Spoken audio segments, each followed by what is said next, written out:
जयपुर से खबर आपको बता रहे हैं। सीएम भजनलाल शर्मा सीएमआर में करेंगे जन सुनवाई। जी हां, जन सुनवाई में प्रदेश भर से सैकड़ों लोग पहुंचते हैं अपनी समस्याओं को लेकर।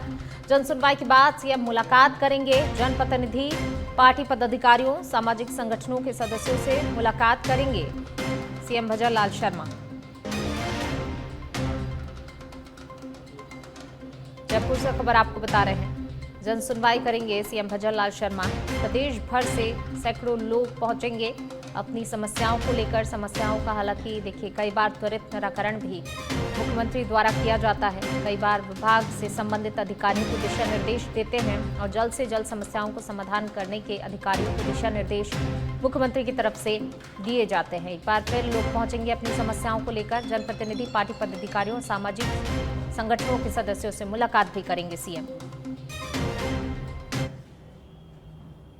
चलिए रुक करते हैं अगली खबर का। जयपुर से ही खबर आपको बता रहे हैं। मुख्यमंत्री भजनलाल शर्मा के आज का प्रस्तावित कार्यक्रम प्रवासी राजस्थानी सम्मेलन 2025 की कार्ययोजनाओं के अनुमोदन के संबंध में बैठक करेंगे। शाम 5 बजे मुख्यमंत्री आवास पर मीटिंग होनी है। प्रवासी राजस्थानी सम्मेलन 2025 की कार्य योजना के अनुमोदन पर बातचीत होगी। शाम 5 बजे मुख्यमंत्री आवास पर मीटिंग होगी। जयपुर से बड़ी खबर आपको बता रहे हैं। मुख्यमंत्री भजनलाल शर्मा के आज के प्रस्तावित कार्यक्रम प्रवासी राजस्थानी सम्मेलन 2025 की कार्य योजना के अनुमोदन के संबंध में बैठक करेंगे। शाम 5 बजे ये बैठक होगी। मुख्यमंत्री आवास पर मीटिंग प्रस्तावित है।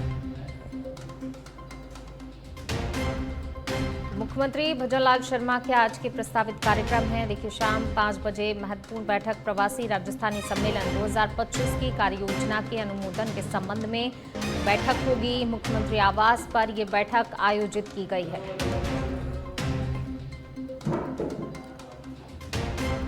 मुख्यमंत्री भजनलाल शर्मा के आज के प्रस्तावित कार्यक्रम आपको बता रहे हैं। देखिए महत्वपूर्ण कार्यक्रम आज के रहने वाले हैं। प्रवासी राजस्थानी सम्मेलन 2025 की कार्ययोजना के अनुमोदन पर संबंधित बैठक होगी। शाम 5 बजे ये बैठक आयोजित की गई है। मुख्यमंत्री आवास पर ये महत्वपूर्ण बैठक होने वाली है।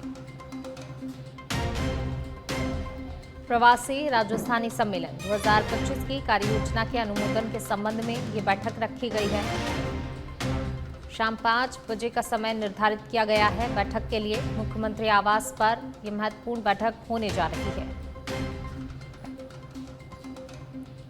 हालांकि देखिए लगातार मुख्यमंत्री का आज का शेड्यूल जो है काफ़ी ज़्यादा बिजी रहने वाला है। जन सुनवाई भी कर रहे हैं और इसके बाद जो है शाम 5 बजे बैठक भी रखी गई। और ज़्यादा जानकारी के साथ हमारे पॉलिटिकल एडिटर लाल सिंह फौजदार हमारे साथ जुड़ गए हैं। लाल सिंह, मुख्यमंत्री भजनलाल शर्मा के क्या कुछ कार्यक्रम प्रस्तावित हैं आज के, जैसा कि प्रवासी राजस्थानी सम्मेलन 2025 की कार्य योजना के अनुमोदन के संबंध में बैठक की गई है, क्या कुछ पूरा इस बैठक का प्रारूप रहेगा? हाँ देखिए पूनम, 5 बजे ये बैठक का समय निर्धारित हुआ है। प्रवासी राजस्थानी सम्मेलन 2025 की तैयारियों को लेकर अहम मीटिंग है ये, और चूंकि इस पर बड़ा फोकस है भजनलाल शर्मा का। आपने देखा होगा इससे पहले भी कर्म भूमि से मातृभूमि की ओर अभियान चल रहा है, जिसमें हम जल संरक्षण के तमाम उन कार्यों को आगे बढ़ा रहे हैं जो प्रवासी यानी कि राजस्थान की धरती से जुड़े हुए हैं, जिनकी जड़ें राजस्थान में, लेकिन आज उन्होंने अपने योग्यता के बल पर, अपने कर्म, अपने मेहनत के दम पर विदेशों में पहचान बनाई है, या राजस्थान के अलावा अन्य प्रदेशों में अपनी पहचान बनाई है। तमाम प्रवासी राजस्थानियों से ये एक तरह से आग्रह मैं कह सकता हूँ कि वो आए और अपनी जन्मभूमि से जुड़े रहें। तो लगातार इसका असर भी देखने को मिला है। तमाम ऐसे राजस्थानी जिनका विदेशों में व्यापार है, वो राजस्थान में आ रहे हैं, अपना व्यापार जमा रहे हैं, अपने गाँव को संभाल रहे हैं, अपने ढाणी को संभाल रहे हैं, अपने शहर को संभाल रहे हैं, शिक्षा के क्षेत्र में प्रयास कर रहे हैं कुछ किया जाए। तो यही प्रयास है। इन्हीं अच्छे परिणामों को, सुखद परिणामों को देखते हुए राजस्थान प्रवासी सम्मेलन 2025 का आयोजन किया जाएगा, जिसमें पूरे दुनिया भर के तमाम वो राजस्थानी जिन्होंने न केवल खुद का बल्कि राजस्थान का नाम देश दुनिया में रोशन किया है और एक बड़ी पहचान अलग अलग क्षेत्रों में बनाई है, वो तमाम प्रवासी यहाँ शिरकत करेंगे। उसकी तैयारियों के लेकर आज मीटिंग है। इस पूरी कार्यक्रम की रूपरेखा बनेगी, किस तरह की तैयारी रहेगी, कैसा स्वरूप रहेगा, इन तमाम बिंदुओं पर चर्चा होगी। जी शुक्रिया आपका इस तमाम जानकारी को साझा करने के लिए। तो देखिए महत्वपूर्ण बैठक जो है आज मुख्यमंत्री की रहने वाली है।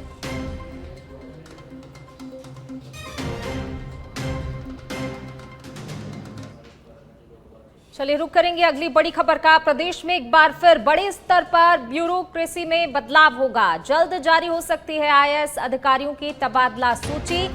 कई वरिष्ठ अधिकारियों के विभागों में भी हो सकता है बदलाव। बड़ी संख्या में जिला कलेक्टर और विभागों के मुखिया बदले जाने की चर्चाएं हैं। तबादले के जरिए भरे जाएंगे लंबे समय से रिक्त पद। केंद्र में प्रतिनियुक्ति से हाल ही में कई पदों पर अतिरिक्त चार्ज है। तबादले के जरिए भरे जाएंगे एडिशनल चार्ज के पद। बड़े पदों से दूर हाशिए पर रहे अधिकारियों को भी मिल सकती है अहम जिम्मेदारी।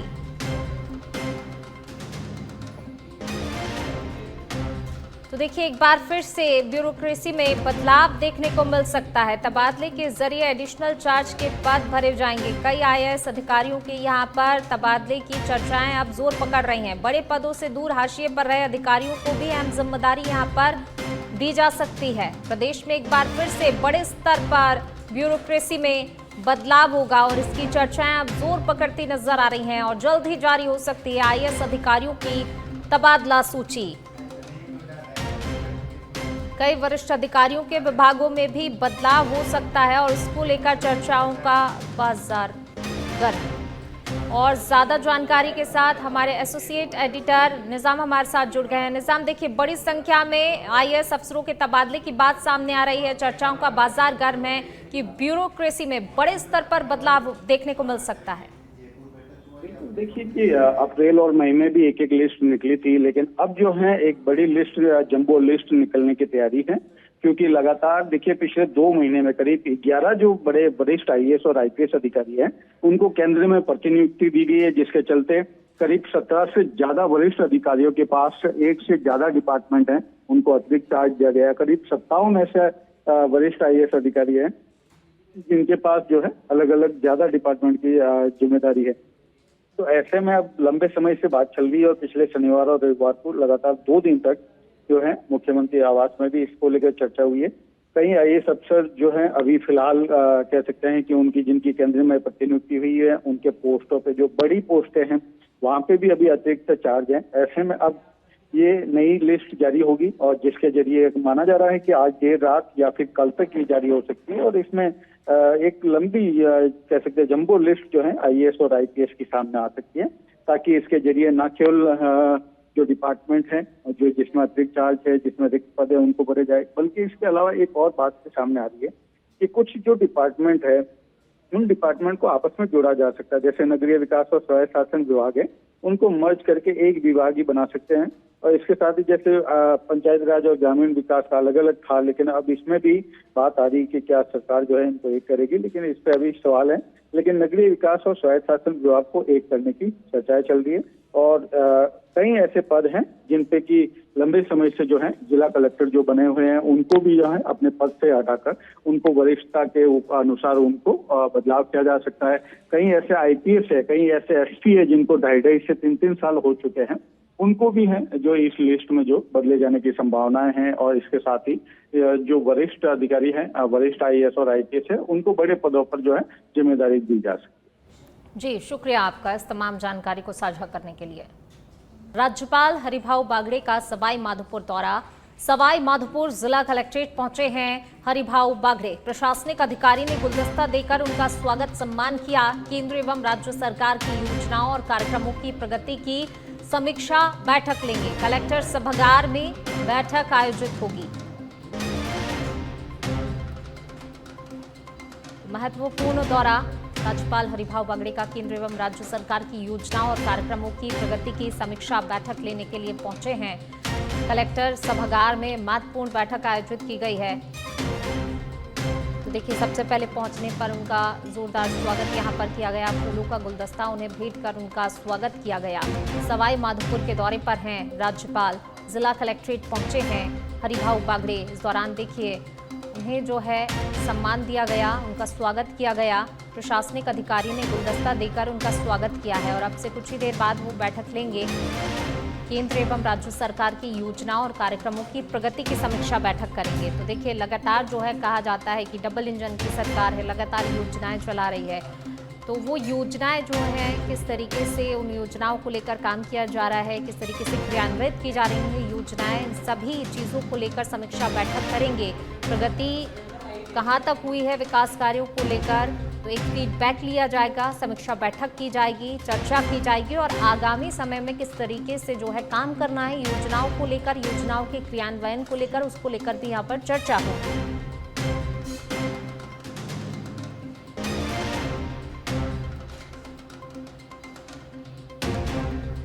जयपुर से खबर आपको बता रहे हैं, राजस्थान कांग्रेस में आज से 2 दिन बैठकों का दौर देखने को मिलेगा। पीसीसी वॉर रूम में कांग्रेस के विधानसभा कोऑर्डिनेटर की बैठक होगी। पीसीसी चीफ गोविंद सिंह डोटासरा की कोऑर्डिनेटर से 1-to-1 चर्चा होगी। संगठन की मजबूती और आगामी रणनीति पर इन बैठकों में मंथन होगा। तो विचार मंथन लगातार जो है कांग्रेस को कहीं ना कहीं जरूरत भी महसूस हो रही है और इसको लेकर लगातार कांग्रेस की तरफ से काम किया जा रहा है। अब देखिए 2 दिन तक बैठकों का दौर भी यहाँ पर देखने को मिलेगा। जाहिर सी बात है कि संगठन मजबूती और आगामी रणनीति पर मंथन होगा। और ज्यादा बातचीत के लिए हमारे सहयोगी सुनील हमारे साथ जुड़ गए हैं। सुनील, देखिए कहीं ना कहीं कांग्रेस को आवश्यकता भी महसूस हो रही है कि संगठन की मजबूती और आगामी रणनीति पर मंथन करना है और इसी के लिए लगातार अब बैठकों का दौर भी शुरू होने वाला है। 2 दिन तक लगातार बैठक होगी और क्या कुछ यहाँ पर चर्चा संभव है?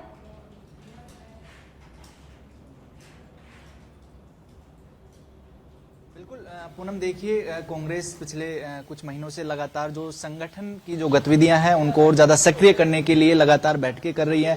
अलग अलग जो नवाचार है वो कांग्रेस के द्वारा किए जा रहे हैं और पिछले दिनों विधानसभा समन्वयक यानी कोऑर्डिनेटर बनाए गए थे और कई महीनों काम करने के बाद आज पीसीसी गोविंद सिंह डोटासरा खुद जो तमाम विधानसभा कोऑर्डिनेटर्स हैं उनके साथ 1-to-1 करेंगे और जो संभाग वाइज जो विधानसभा कोऑर्डिनेटर है उनको यहाँ पर बुलाया गया है। 2 दिन तक ये संवाद उनसे चलेगा, फीडबैक उनसे लिया जाएगा, किस तरह से जो संगठन की गतिविधियों को लेकर जो विधानसभा में काम हो रहा है और जो कोऑर्डिनेटर्स हैं वो किस तरह से जो तालमेल बिठाकर संगठन को मजबूत है वो करने की के प्रयास किए हैं। और कांग्रेस की जो तमाम जो चाहे संविधान बचाओ रैली हो या फिर जो दूसरी गतिविधियां हैं उनको लेकर जो कांग्रेस कितनी सक्रिय है, पदाधिकारी कितने सक्रिय हैं, विधानसभा वाइज किस तरह की जो संगठन को सक्रिय रूप से आगे बढ़ाया जा रहा है, इन तमाम मुद्दों को लेकर जो कोऑर्डिनेटर बनाए गए थे उन कोऑर्डिनेटर से फीडबैक लिया जा रहा है। पीसीसी चीफ गोविंद सिंह डोटासरा खुद पीसीसी वॉर रूम में ये फीडबैक ले रहे हैं, 1-to-1 कर रहे हैं सभी कोऑर्डिनेटर से।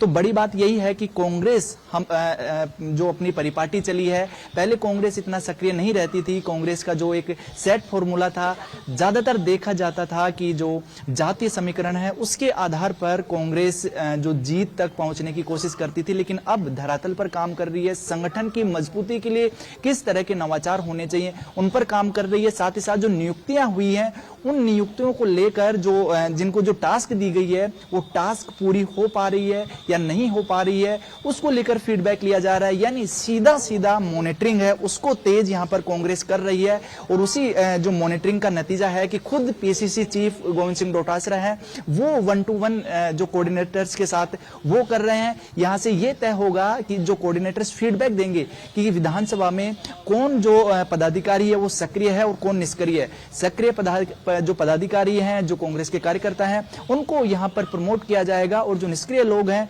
उनको हो सकता है कि संगठन से बाहर का रास्ता भी दिखा दिया जाए। ये 2 दिन का जो बैठकों का दौर है, 2 दिन का जो 1-to-1 का दौर है, ये काफी महत्वपूर्ण है। आगे जो संगठन को मजबूत करने में काफी अहम है वो साबित रहने वाला है, चूंकि कांग्रेस के सामने सबसे बड़ी चुनौती यही थी कि गुटबाजी से परे जाकर कांग्रेस के संगठन को किस तरह से मजबूत किया जाए।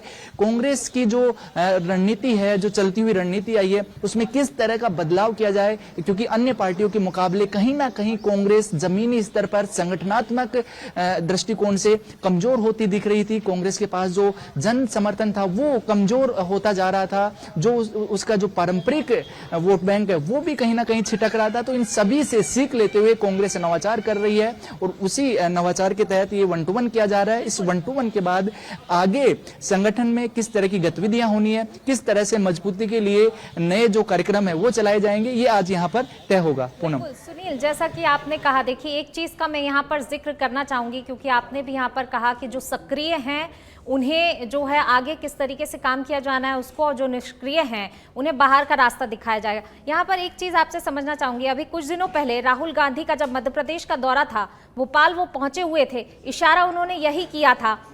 हालांकि उनके शब्द कुछ और ही थे, जिसको लेकर चर्चाओं का बाजार भी गर्म रहा और राहुल गांधी को घेरने की सत्ता पक्ष की तरफ से खूब कोशिश भी की गई। जाहिर सी बात है, आप समझ रहे हैं कि मेरा इशारा किस और है कि राहुल गांधी ने क्या बयान दिया था।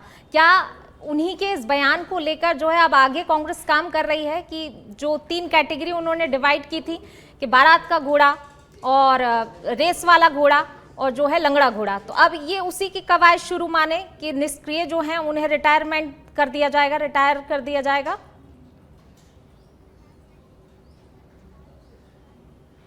बिल्कुल, देखिए पूनम, उस क्योंकि आलाकमान के कहने पर और आलाकमान की जब नजर रहती है, मॉनिटरिंग होती है, तभी इस तरह की जो गतिविधियां हैं उनमें तेजी आती है। जो गतिशीलता देखी जा रही है वो उसी का नतीजा है कि जो लगातार आलाकमान के जो शीर्ष नेता हैं वो बयान दे रहे हैं।